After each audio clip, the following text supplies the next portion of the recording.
I cannot diagnose, nor can I prescribe. What I'm doing here is informing you, which I am allowed to do. Educate and inform through empirical observation of self and people that I have worked with. But I am not. You need to find a good, enlightened practitioner. Feel free to share any and all information that I'm sharing with you with the practitioner, either her or him, and work together that way with a professional. I wouldn't try to cowboy this circumstance. I've done it, and I've brought myself right to the ragged edge of the great beyond. So don't do that. I'm trying to run ahead, and I'm slamming myself pretty hard with a lot of different things to see what's in here, to see how I can help mitigate the process for other people. As Clifford said, and I do believe he's right, pretty much everybody I know has some form of involvement, and it can be very easily determined through blood sample, the wine spit test, where you just rinse your mouth with deep red wine and spit.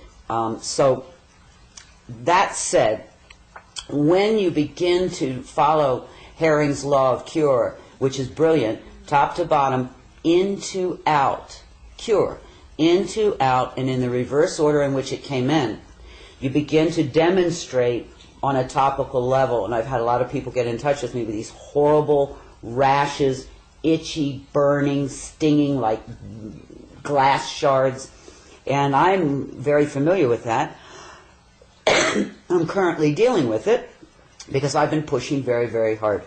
And I will tell you, I have found something that helps mitigate it dramatically. But before I go further, it occurred to me today, why I don't know, to get the black light out and look at, because it seemed it was pretty shiny, all this rash.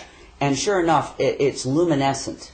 So there is a luminescent material, either plastic, some people have suggested silicone, that is integrated into this whole system with the fibers and perhaps the bacteria and fungus and all of this that's presenting itself pretty much all over my body now as a rash, a very painful rash. So it's fluorescent. Go figure. Not normal to the human body. People, I did talk about this in my paper, black light with the pupils. Be very careful with your eyes. You don't want to do that with a black light for very long at all, because you can burn your retina. But you can see very quickly if your pupils are luminescent. I haven't found a human yet that it isn't true. On CNN, very quickly, some of this came to light with Anderson Cooper. He did a series called Planet in Peril, and in that he had his blood tested, and very surprising to him and everyone else is he came back with very high plastic, and they sort of dismissed that as, oh, microwaving with plastic and all of that. Well, I can promise you I do not microwave, period, plastic or no plastic.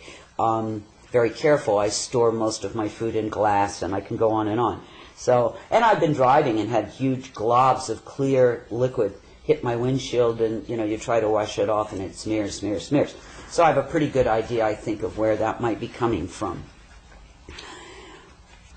I will get to the mitigation of the rash, but I do want to say I've noticed that a lot of people in their 40s, 50s, and 60s now need joint replacement, knees, hips, even a thumb, I heard, and shoulder. I thought, what's going on here? These are fairly healthy people, have not abused, they're not marathon runners, they haven't, repeated trauma. Why is everybody needing this? A friend made a joke, the 60's the new 80. Not very funny. And I'm beginning to understand, because in this last big push of pushing these pathogens out of my system, they first came out in hordes, elbows, knees, ankles, in other words, hips, joints. And I can't help but think, I have no proof, but they were residing in those areas and perhaps causing me a lot of problem, and maybe the degradation of those joints. It certainly doesn't have to do with, are you taking a calcium supplement? Believe me, calcium does not even go into cartilage, so neither does blood. So it's something getting into the cartilage, maybe the synovial fluids, and compromising those systems. Best out, best to get these things out. Some things I have found helpful. We'll get to the helpful part here. Full spectrum digestive enzymes seem to be very helpful, because a lot of people are having gastrointestinal concerns. So your local health store should have full spectrum digestive enzymes. Again, please avoid all sugar, and you probably want to add in garlic is an excellent antifungal. Well, garlic's full spectrum, antibacterial, antifungal. It's really good if you can find those things and hit everybody at once. Garlic, Pal d'Arco tea and capsules I found very helpful. There is a company called Herbs Etc. I mentioned in my paper on Clifford's site that makes a couple of extracts that I found very helpful. And to mitigate the rash, believe it or not, I went into Walgreens and there was a lovely young woman in there. And she said, she knows I'm a naturopath, I have a new cream from Israel and it's all natural and it's wonderful. And this is what it's called. It's called Yes to Carrots. Now, I don't have any financial connection with this whatsoever or any product I ever talk about. Okay, let's just get that straight. And it's called Yes to Carrots, and it's a cream. And that day my arm was on fire. I felt like I was strapped on a mound of fire ants. And I put it on, and it will sting. It stung for about 30 seconds.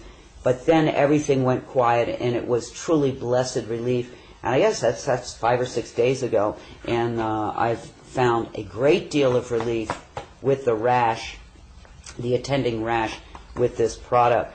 I've tried many, many other things, and this did the best job. And finally, there was a gentleman who emailed Clifford saying, look, I'm an alcoholic. I'm a recovering alcoholic. I can't put the red wine in my mouth and swish it around. Is there anything else to do? And I thought, gosh, I wish I thought of that, and I apologize. Oh, this is my pal, Gabriel, bringing some love to the proceedings.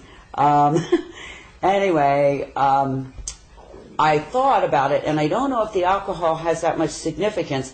It might be the tannin in the grape. It could be the resveratrol in the skin of the grape. I'm not sure.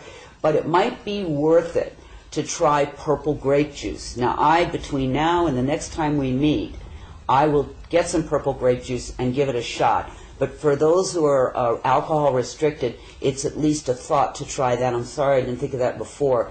But you could try some purple grape juice for the mouth swishing and see if that helps. And I'll do it myself and then talk about it next time. So in closing, as hard as it may be, it's really true, better out than in. These things are not normal or natural to your body. They are not assisting your body. And I have a feeling there's a laundry list of ways that these things are harming us in ways that we cannot even begin to understand. So the process at this point has been difficult and painful for me, and I'm trying to get ahead of it so that when people do start to cleanse themselves of that which does not belong in the human body, that I can have found some mitigating things to make it less painful, less difficult. I pray that there's something that we could do and there'd be no pain or problem. I'm not sure that's achievable, but at least to knock it down where the average person could deal with this cleansing of the unknowns, fibers, and Lord mercy, out of the body. And if you read my paper, I do make suggestions about my own journey to this point in time. Gwen, I wanted to thank you for all that work that you're doing. I hope that people do realize the contributions that have been made here by Gwen on trying to get methods that are accessible to us, accessible and affordable to us, and there's a great deal that is to be appreciated. You know, in our closing, just a couple comments I wanted to make. One with respect to the fungal question. It's an interesting question to me because I have to go by identification and try to use the conventional forms, conventional resources, even though there is strong reason to believe that we're dealing with things that are unconventional and not in the standard books. But nevertheless, this question of the fungus has been there for some time. And even though it is true, I cannot, particularly this submicron filament form, although I cannot attach it at this point to any conventional or known fungal form, it's still, nevertheless, in terms of if we look at the behavior and characteristics and style of this form, it certainly has many characteristics that would be aligned with the fungal characteristics. You know, we don't know the final answer, but we know we're coming from different sides. But we're trying to merge this information over time, and you know, I'm amazed by the tenacity and persistence of this material. It's been to the point now where on the wine